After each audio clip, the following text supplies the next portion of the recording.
बिना कुछ किए जय जयकार नहीं होती, बिना कुछ किए जय जयकार नहीं होती और कोशिश करने वालों की कभी हार नहीं होती। दोस्तों नमस्कार, मैं विक्रम सिंह स्वागत करता हूं आप सभी का अपने YouTube चैनल फोकस एबी पर। दोस्तों इसी जोश के साथ स्टार्ट करेंगे आज के हमारे शानदार सी क्लास को। दोस्तों आज की इस वीडियो में हम लोग बात करेंगे जैक बोर्ड क्लास 12 बायोलॉजी के कुछ टॉप ऐसे वायरल सब्जेक्टिव क्वेश्चन करेंगे जो आपके एग्जाम के लिए बहुत ज्यादा इंपॉर्टेंट है। जी हाँ दोस्तों, ये जो क्वेश्चन है आपका 3 मार्क्स में भी पूछ सकता है और 5 मार्क्स में भी पूछ सकता है। बहुत ज्यादा इंपॉर्टेंट क्वेश्चन को यहाँ पर पिक किया गया है जो आपके एग्जाम के लिए काफी ज्यादा इंपॉर्टेंट है। इस वीडियो में आपको जितने भी सारे क्वेश्चन बताए जाएंगे सब दोस्तों क्या दोस्तों पीवाई की क्वेश्चन यानी कि आपके एग्जाम में काफी बार आ चुका है और इसीलिए यहाँ पर आप लोगों को बताया जा रहा है। तो फटाफट से भाई चैनल को सब्सक्राइब कर लेना और अपने दोस्तों को इस वीडियो को शेयर जरूर कर देना और फटाफट से एक कमेंट कर देना, सुंदर सा प्यारा सा कमेंट कर देना और कमेंट में बताना कि आप लोग कहां से इस वीडियो को अभी देख रहे हैं। ठीक है, चलिए ज्यादा फालतू की बातें ना करते हुए शुरू करते हैं आज के हमारी शानदार से क्लास को। दोस्तों आज की इस वीडियो में हम लोग जैक बोर्ड क्लास 12 बायोलॉजी के टॉप वायरल सब्जेक्टिव क्वेश्चन करेंगे जो आपके एग्जाम के लिए काफी ज्यादा इंपॉर्टेंट होने वाले। ठीक है, तो दोस्तों इस वीडियो में हम लोग जो क्वेश्चन को देखेंगे हम लोग हिंदी लैंग्वेज में भी देखेंगे और इंग्लिश लैंग्वेज में भी दिखेंगे। ठीक है,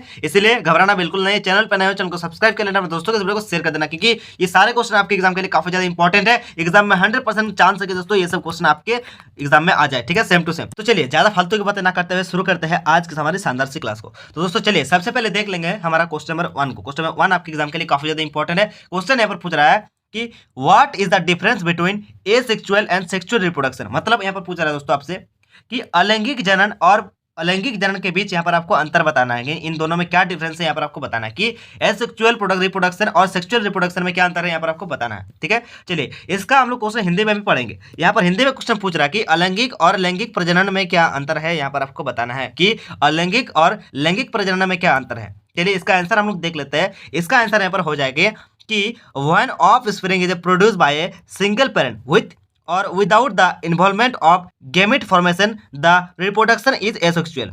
तो चलिए इसका आपको हिंदी में भी मतलब समझाएंगे। ठीक है, पहले सुनो ध्यान से। Whereas one two parents participate in the reproductive process and also involve fusion of male and female gametes the reproduction is called the sexual. ठीक है, तो चलिए इसका जो आंसर है अब हम लोग हिंदी में देखेंगे और हिंदी में समझेंगे। तो क्वेश्चन यहाँ पर क्या पूछा गया है कि अलैंगिक मतलब एसेक्सुअल और लैंगिक मतलब सेक्सुअल प्रजनन में क्या अंतर है। मतलब अलैंगिक प्रजनन और लैंगिक प्रजनन में क्या अंतर है यहाँ पर आपको बताना है। मतलब एसेक्सुअल रिप्रोडक्शन और सेक्सुअल रिप्रोडक्शन में क्या अंतर है यहाँ पर आपको बताना है। ठीक है, तो इसका आंसर यहाँ पर हो जाएगा हिंदी में, जब संतान एकल माता पिता द्वारा युग्मक गठन की भागीदारी के साथ या उसके बिना पैदा की जाती है तो प्रजनन अलैंगिक होता है। मतलब कहने का मतलब आम भाषा में दोस्तों कि अलैंगिक जनन एक ऐसा प्रजनन विधि होता है जिसमें सिर्फ एक ही जीव भाग लेते हैं। और अलैंगिक जनन कहाँ होता है दोस्तों, पेड़ पौधा में होता है। कहाँ होता है, पेड़ पौधा में होता है। ठीक है, उसके बाद अगर बात करें हम लोग लैंगिक प्रजनन के बारे में, जबकि जब दो माता पिता प्रजनन प्रक्रिया में भाग लेते हैं यानी कि ऐसे दो जीव एक और एक ऐसे दो जीव जो प्रजनन प्रक्रिया में भाग लेते हैं और इसमें नर और मादा युग्मकों का संलयन भी शामिल होता है तो प्रजनन को भी यौन कहा जाता है। ठीक है, यानी कि क्या हो जाएगा, इसका आंसर ये हो जाएगा। तो चलिए अब हम लोग देख लेंगे क्वेश्चन नंबर 2 को जो आपके एग्जाम के लिए काफी ज्यादा इंपॉर्टेंट है। क्वेश्चन यहाँ पर पूछ रहा है कि व्हाट इज जाइगोट यानी कि जाइगोट क्या होता है और what is the difference between, अंतर बताना है जाइगोट और जस्पर के बीच यहाँ पर अंतर आपको बताना है। ठीक है, तो चलिए सबसे पहले हम लोग इसका आंसर देख लेंगे। आंसर यहाँ पर हो जाएगा कि zygote is the first cell of new generation in all sexually reproduction organism. ठीक है, क्या होता है जाइगोट की, zygote is the first cell of new generation in all sexual reproduction organism. अगर अंतर की बात करें तो zoospore is form through mitosis while zygote develops through a fusion of two gametes. ठीक है, चलिए अब इसका आंसर को हम लोग हिंदी में देखेंगे और हिंदी में जानेंगे और हिंदी में समझेंगे। ठीक है, क्वेश्चन यहाँ पर क्या पूछा गया था कि जाइगोट क्या है। जाइगोट मतलब क्या दोस्तों, युग्मनज। जाइगोट क्या है और जाइगोट और जोस्पर के बीच क्या अंतर है। तो देखिए क्या अंतर है यहाँ पर आपको बताना है और जाइगोट क्या होता है ये भी बताना है। जाइगोट क्या होता है, युग्मनज सभी यौन प्रजनन करने वाले जीवों में नई पीढ़ी की पहली कोशिका है। मतलब युग्मनज मतलब जाइगोट सभी यौन प्रजनन करने वाले जीवों में नई पीढ़ी की एक पहली कोशिका है। और अगर अंतर की बात करें तो जोस्पर माइटोसिस के माध्यम से बनता है जबकि युग्मनज दो युग्मों के संलयन में विकसित होता है। ठीक है, तो ये हो जाएगा इसका आंसर। तो चलिए अब हम लोग देख लेंगे क्वेश्चन नंबर 3 को जो आपके एग्जाम के लिए काफी ज्यादा इंपॉर्टेंट है। क्वेश्चन यहाँ पर पूछा है कि define external fertilisation, what is its main drawback. मतलब दोस्तों कि हम लोग को यहाँ पर डिफाइन करना है एक्सटर्नल फर्टिलाइजेशन को। ठीक है, और इसका मुख्य दोष क्या है ये आपको यहाँ पर बताना है। तो चलिए इसका हम लोग हिंदी में पढ़ते हैं। क्वेश्चन यहाँ पर पूछा गया है कि व्राज्य निषेचन को परिभाषित करें, इसका मुख्य दोष क्या है यहाँ पर आप लोग को बताना है। तो चलिए सबसे पहले हम लोग इसका आंसर देख लेंगे।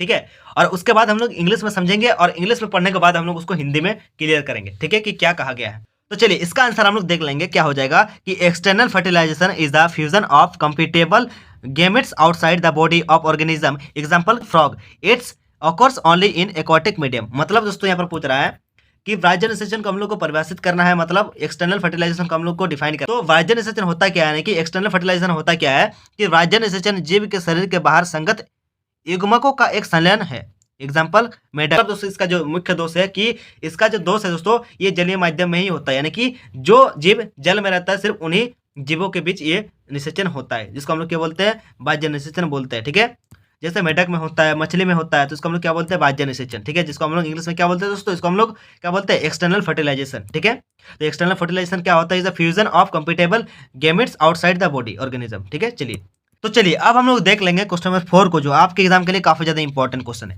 क्वेश्चन नंबर 4 हमसे यहाँ पर पूछ रहा है कि what is the signification of double fertilisation. मतलब यहाँ पर बताना है आपको कि दोहरे निषेचन के क्या मतलब है, यहाँ पर आपको बताना है। ठीक है, तो चलिए इसका हम लोग आंसर सबसे पहले इंग्लिश में पढ़ लेते हैं, उसके बाद आपको हिंदी में समझाऊंगा। ठीक है, चलिए तो चलिए सबसे पहले इसका हम लोग आंसर देख लेते हैं। इसका आंसर को हम लोग पॉइंट वाइज में क्या दिए, पॉइंट 1, पॉइंट 2, पॉइंट 3 में हम लोग इसको ब्रेक कर दिए। ठीक है, तो इसका आंसर हो जाएगा it provides characteristics of the male parent of endosperm which are useful in storage of nutrients. ठीक है, उसके बाद क्या हो जाएगा, it insure formation of the endosperm only when the egg has been fertilised and the embryo development is to start. Next है, it provides a stimulus akin to hybrid vigour of the growth and the formation of the endosperm by the aggressive withdrawal of the nourishment from the nucleus and the parent plant. ठीक है, चलिए तो इसका answer हम लोग हिंदी में समझते हैं कि दोहरे निषेचन का क्या मतलब, ये क्वेश्चन था, इसका आंसर हम लोग को हिंदी में समझेंगे कि यहाँ क्या है, भ्रूणपोष को नर माता पिता की विशेषता प्रदान करता है जो पोषक तत्वों के भंडार के लिए उपयोगी होता है। ठीक है, उसके बाद यह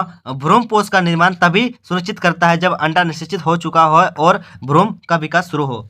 नेक्स्ट है, यह न्यूक्लियस और मूल पौधों से पोषण की आक्रामक निकासी द्वारा भ्रूणपोष के विकास और गठन के लिए संकर शक्ति के समान एक उत्तेजना प्रदान करता है। मतलब तो इसका आंसर क्या हो जाएगा दोस्तों, ये हो जाएगा। ठीक है, तो फटाफट से देख लेना। ठीक है, तो चलिए अब हम लोग देख लेंगे यहाँ पर क्वेश्चन नंबर 5 को, जो आपके एग्जाम के लिए काफी ज्यादा इंपॉर्टेंट है। क्वेश्चन यहाँ पर पूछा कि what is endosperm, mention it's type, यानी कि एंडोस्पर्म क्या होता है और इसका कितना टाइप होता है, यहाँ पर आपको बताना है। तो सबसे पहले हम लोग इसको इंग्लिश में पढ़ेंगे, उसके बाद हम लोग इसको हिंदी में भी पढ़ेंगे। ठीक है, यानी कि यहाँ पर क्वेश्चन हिंदी में क्या पूछा हम लोग सबसे पहले देख लेंगे कि भ्रूणपोष क्या है, इसके प्रकार बताइए, यानी कि भ्रूणपोष क्या होता है और इसके प्रकार भी हम लोग को बताना है। ठीक है, तो the endosperm makes the main source of the food for the embryo. It is formed as the result of fusion of two polar nuclei and one of the male gametes during double fertilization, so it is triploid. In angiosperm, 3 types of endosperm development are observed. ठीक है, इसका कितना type होता है, 3 type होता है। ठीक है, उसको मैं आप लोग को अभी बता रहा हूँ। ठीक है, तो सबसे पहले इसका आंसर हम लोग हिंदी में देखेंगे। क्वेश्चन यहाँ पर पूछा गया था कि भ्रूणपोष क्या है, इसके प्रकार बताइए।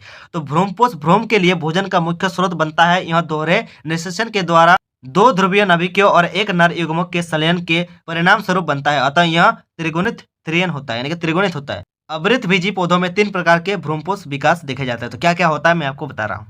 तो इसका जो प्रकार होता है दोस्तों कि इन एंजियोस्पर्म 3 टाइप्स ऑफ एंडोस्पर्म, कितने टाइप का, 3 टाइप का एंडोस्पर्म होता है। कितने टाइप का, 3 टाइप का। तो 3 टाइप का क्या क्या होता है सबसे पहले यहाँ पर हम लोग देख लेंगे। तो एक तो क्या होता है, न्यूक्लियर टाइप, क्या होता है, न्यूक्लियर टाइप। ठीक है, न्यूक्लियर टाइप एंडोस्पर्म होता है। दूसरा क्या होता है यहाँ पर, सेलुलर टाइप होता है, सेलुलर। ठीक है, सेलुलर टाइप यहाँ पर एंडोस्पर्म होता है। और तीसरा में क्या होता है, हेलोबाइल टाइप होता है, हेलोबाइल टाइप एंडोस्पर्म होता है। ठीक है, समझ लो क्या क्या होता है यहाँ पर, न्यूक्लियर टाइप होता है और सेलुलर टाइप होता है और हेलोबाइल टाइप का होता है यहाँ पर एंडोस्पर्म। ठीक है, चलिए तो समझ में आ गया कि एंडोस्पर्म क्या होता है, इसका आंसर भी हम लोग देख ले। ठीक है, तो दोस्तों इस वीडियो में हम लोग टॉप ऐसे 5 इंपॉर्टेंट सब्जेक्टिव क्वेश्चन कर लिए जो आपके एग्जाम के लिए काफी ज्यादा इंपॉर्टेंट है।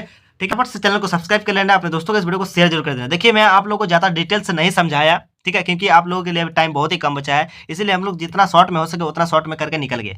ठीक है, अभी आप लोगों के लिए लगातार वीडियो और अपलोड होता रहेगा। चैनल पर नए, चैनल को सब्सक्राइब कर लेना, अपने दोस्तों को इस वीडियो को शेयर कर देना। चलिए मिलते हैं नेक्स्ट वीडियो में। जय हिंद, जय भारत, भारत माता की जय।